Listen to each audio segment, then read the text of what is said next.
Hi everyone, this is Killshot from 999 Gaming. I want to do a video for Empires and Allies, and this video is called Base Check Number 9. If you guys are not familiar with this series, this is where we have several people volunteer to have their bases looked at by myself and my esteemed forum of commenters. So it would be all of you guys. And basically what we do is we take someone's base and we look at it and say some minor improvements and things that might help out a little bit, or how we would attack it. Also, I wanted to, I'm getting a lot of requests to do an attack video with a CNC vehicle.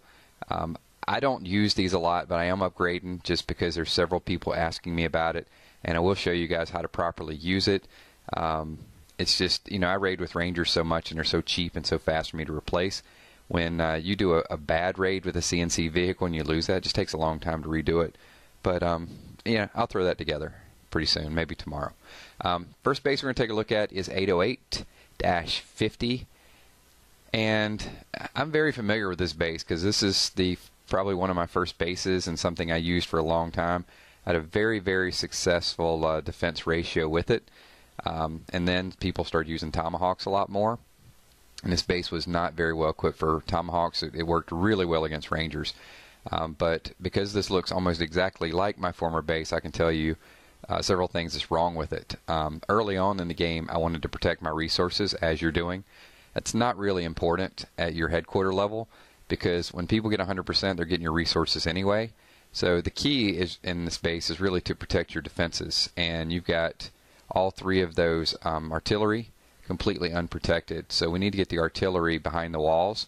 So I would probably get rid of your steel supply there, or your tech supply as well, and put the artillery behind the wall and just leave the supplies out in the open, because if they get 50%, they're taking whatever they get anyway. They get 100%, they're wiping you off the map. The other thing is these fixtures down at the bottom, a little bit too tight. I would wrap them all the way around the building and just put enough space and maybe make them caddy corner so you sort of offset stack them a little bit, and that's just going to slow them down a little bit more, so the artillery have a couple free shots on them. So hope that helps. Alright, next base we're going to take a look at is Amir Persian 17. And let's get through the loading screen here and we'll take a look at Amir. So Amir, pretty straightforward format here. Square. And one thing that I see right off the start is there's a lot of activity going on in the middle there. And if you look at the bottom corner and then over on the west side, there's 4 fixtures kind of all jumbled up there. If I'm attacking, I love to see a base like this because I'm going to A10 it, and if I don't take out all 4 of those, I'm going to get pretty dang close. You're probably going to take out 3 out of 4 depending on how strong the dome defense is. That might stay up, but that's an easy target to build command points. So what I would do is take the little supply thing, the fuel and the supply, and get it on the other side of the wall. Spread that out a little bit. The tarmacs down at the bottom, keep in mind, they're going to run right by the tarmac, so that's not going to slow them down. So take a couple of these fixtures on the inside there and put them around. I don't have an issue with the square layout, but I just think you need to put something on the other side of the walls to slow them down a little bit before they get to the walls to take a few free shots. So, do that, and I think you got a pretty decent layout. If you guys see anything else that I missed with that, then please chime in, put it in the comments.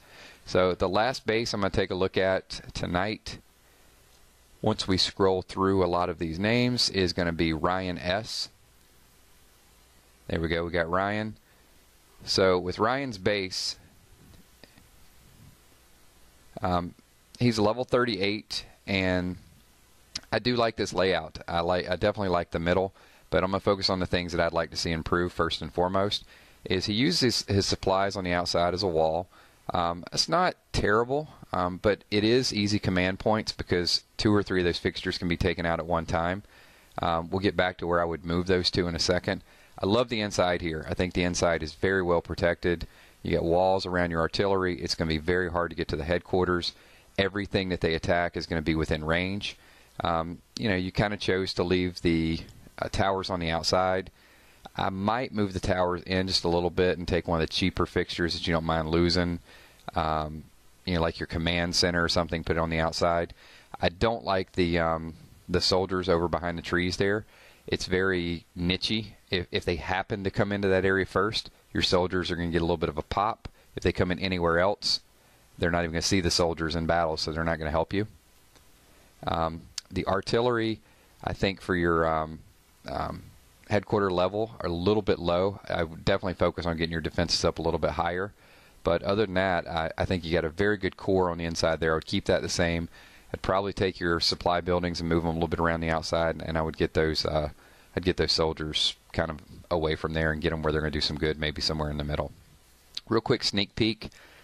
I'm getting some medals. The reason I haven't been doing a lot of these base check videos is I've been working my butt off trying to get up in this league, so we'll see how I do. Thanks everyone for watching. Subscribe, leave your comments below. Let me know what you think about some of these bases, and if you'd like to have your base checked, put it in the comments. Peace.